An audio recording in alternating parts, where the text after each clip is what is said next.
চলতি সপ্তাহের শেষ দিকে মার্কিন কেন্দ্রীয় ব্যাংক দেশটির অর্থনৈতিক তথ্যের প্রতিবেদন প্রকাশ করবে।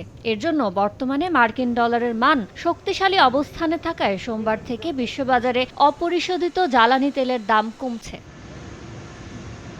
ট্রেডিং ইকোনমিক্সের বাজার তথ্য, ব্রেন্ট ক্রুডের দাম সোমবার 28 সেন্ট আর মঙ্গলবার লেনদেনের শুরুতে 6 সেন্ট কমে ব্যারেল প্রতি $76.24 নেমে যায়। আর ইউএস ওয়েস্ট টেক্সাস ইন্টারমিডিয়েট ক্রুডের দাম সোম ও মঙ্গলবার দুই দিনে প্রতি ব্যারেলে 40 সেন্ট কমে নামে $73.43।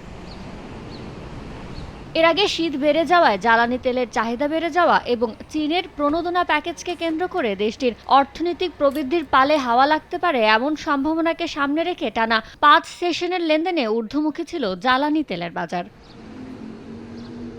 তবে ডলারের অবস্থান শক্তিশালী হওয়ায় ফের কমতে থাকে অপরিশোধিত তেলের দাম। পাশাপাশি বিনিয়োগকারীরা ফেডারেল রিজার্ভের অর্থনৈতিক প্রতিবেদন প্রকাশের দিকে তাকিয়ে আছেন। চলতি সপ্তাহের বুধবার ফেডের মিটিংয়ের এই প্রতিবেদন প্রকাশ পেতে পারে।